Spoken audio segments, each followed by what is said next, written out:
இன்னைக்கு என்ன பார்க்க போறோம்னா சைவ கறி குழம்பு எப்படி செய்யலாம்னு பார்க்கலாம். இதுக்கு நான் 2 மீடியம் சைஸ் முள்ளங்கி எடுத்து இப்படி கட் பண்ணி வச்சிருக்கேன். 3 மீடியம் சைஸ் பெரிய வெங்காயத்தை நீல வாக்கில் கட் பண்ணியிருக்கேன். 1 பச்சை மிளகாய், 2 மீடியம் சைஸ் தக்காளி, 1 டேபிள் ஸ்பூன் குழம்பு மிளகாய்த்தூள் வீட்டில் அரைச்சது, கொஞ்சமாக கருவேப்பிலை, கொஞ்சமாக கொத்தமல்லி, 1/4 டீஸ்பூன் மஞ்சள் தூள், 1 டீஸ்பூன் இஞ்சி பூண்டு பேஸ்ட். தேங்காய் பேஸ்ட் ரெடி பண்ணணும். அதுக்காக 4 டேபிள் ஸ்பூன் தேங்காய் துருவி வச்சுருக்கேன். அதில் 1 டீஸ்பூன் சோம்பு, கொஞ்சமாக கசகசா. தாளிப்புக்கு ஒரு சின்ன துண்டு பட்டை, சின்ன துண்டு பிரியாணி இலை, கொஞ்சமாக கல்பாசி, 1/2 டீஸ்பூன் சோம்பு. அவ்வளோதான்.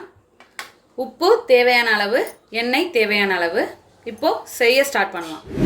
ஒரு கடாய் வச்சுட்டு ஸ்டவ்வை ஆன் பண்ணிட்டேன். கடாய் ஹீட் ஆனதும் 2 டேபிள் ஸ்பூன் எண்ணெய் சேர்த்துக்கோங்க. எண்ணெய் சூடாயிடுச்சு. இப்போது தாளிப்பெல்லாம் சேர்த்துடலாம்.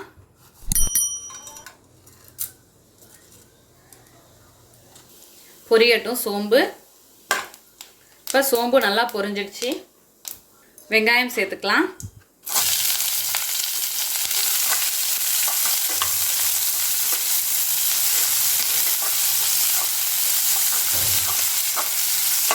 வெங்காயத்தோட 1 பச்சை மிளகாய். நான் காரம் ரொம்ப சேர்த்துக்க மாட்டேன், அதனால் கம்மியாக வைக்கிறேன்.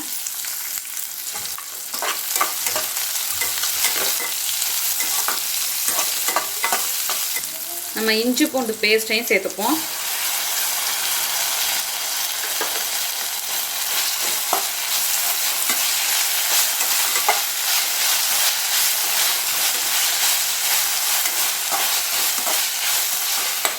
ஒரு பச்சை வாசனை போன பிறகு முள்ளங்கி சேர்த்துக்கலாம்.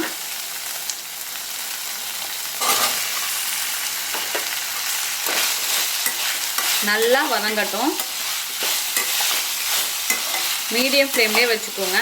நல்லா பொறுமையாக வதக்கிக்கோங்க. நல்லா வதங்கணும். இப்போ பாதி அளவு வதங்கியிருக்கு முள்ளங்கி. இந்த ஸ்டேஜில் நம்ம இப்போ தக்காளி சேர்த்துக்கலாம்.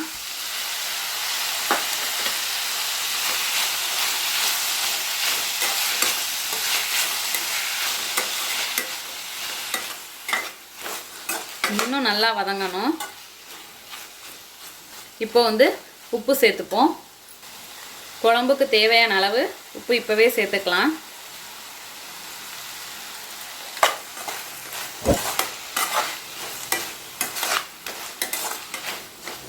இந்த உப்பு சேர்க்குறதுனால சீக்கிரம் வதங்கும். அதுக்காக தான் இப்போவே சேர்த்துக்கிறேன். இதோட மஞ்சள் தூள்,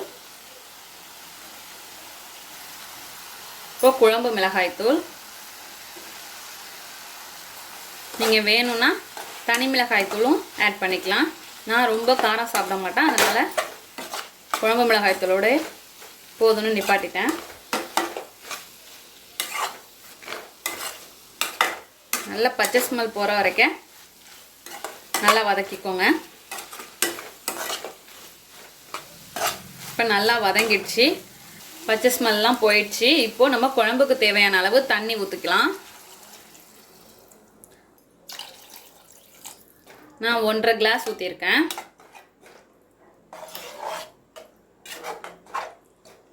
நல்லா வேகட்டும். இப்போது மூடி போட்டு மூடுறதுக்கு முன்னாடி கொஞ்சமாக கருவேப்பிலை இலையை இந்த ஸ்டேஜில் சேர்த்துக்கோங்க. சேர்த்துட்டு இதை மூடி வச்சிடலாம். இப்போது நம்ம தேங்காய் பேஸ்ட் ரெடி பண்ணி எடுத்துகிட்டு வந்துடுவோம். இதை ஒரு மிக்ஸி ஜாரில் சேர்த்து தண்ணி விட்டு நல்லா சாஃப்டாக ஸ்மூத்தியாக அரைச்சி எடுத்துகிட்டு வந்துடுங்க. இப்போது நம்ம தேங்காய் பேஸ்ட் ரெடி ஆயிடுச்சு. இந்த பதத்துக்கு அரைச்சி எடுத்துகிட்டு வந்துடுங்க. இப்போ ஓப்பன் பண்ணி பார்ப்போம்.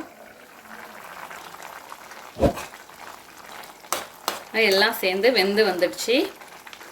முள்ளங்கி வெந்துட்டான்னு இப்படி கொஞ்சமாக எடுத்து செக் பண்ணி பாருங்கள். நல்லா எல்லாமே வெந்து வந்துடுச்சு. இப்போது நம்ம தேங்காய் பேஸ்ட்டை சேர்த்துக்கலாம். இதோட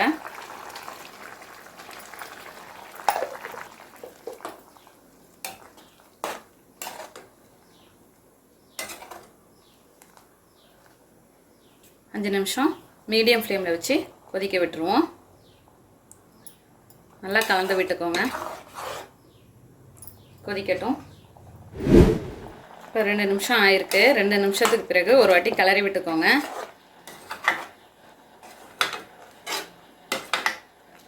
இப்போ உப்பு பார்த்துக்கோங்க. எனக்கு சரியாக இருக்குது. மறுபடி 2-3 நிமிஷம் கொதிக்கட்டும். இப்போ 2 நிமிஷம் ஆயிடுச்சு. இந்த ஸ்டேஜில் கொஞ்சமாக கருவேப்பிலை இலை, கொஞ்சமாக கொத்தமல்லி போட்டு ஃப்ளேமை ஆஃப் பண்ணிடலாம். இப்போ நம்மளோட அருமையான அற்புதமான சைவ கறிக்குழம்பு தயாராகிடுச்சு. இதே போல் நீங்களும் உங்கள் வீட்டில் செஞ்சு பார்த்துட்டு எப்படி வந்துச்சுன்னு கமெண்ட்டில் சொல்லுங்கள். தேங்க்யூ.